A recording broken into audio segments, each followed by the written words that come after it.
financial tab. This is very, very important as well. You want your listing to be accurate. If you filled from the tax records or copied from cross property, the tax information will populate here. If you copied the listing, it may be old, so you want to review what's in this section. You need to select what tax district type that is. You need to find out what that is if you don't know. And the tax description. Do they homestead the property? Are people living there and they're residents of Florida? Are they not homestead? Is it new construction? You need to ask the homeowners this question. Is there a mandatory HOA on the property, and what are the fees associated with that? Is there a mandatory club fee? And what frequency is that money being taken? Condo fees, recreation lease fees, a special assessment fee for water or some sort of sidewalk repair or something like that.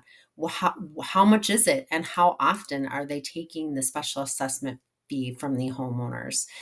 The association management phone number. Does the seller have flood insurance or not? This is an important question.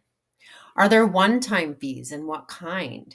Is there just a one-time special assessment? If it's just a one-time flat fee, that would go here versus a frequency special assessment.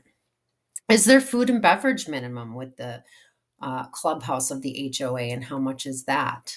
Are they're leasing on new ownership? There's rules sometimes for that. Sometimes they don't allow it for a certain amount of time.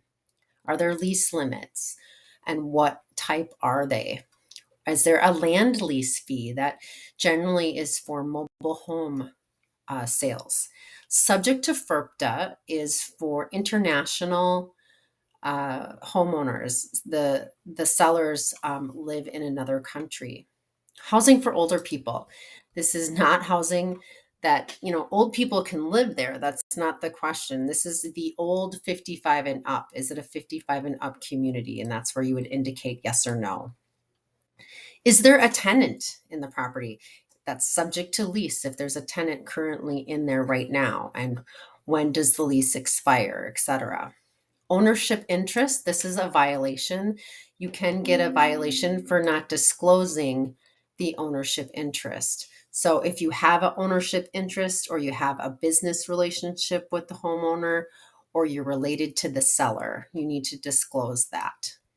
So we are done with the financial tab. So we're going to return to the status tab, selecting complete, hit submit listing. And once we receive our input succeeded message, we know that our listing was properly saved.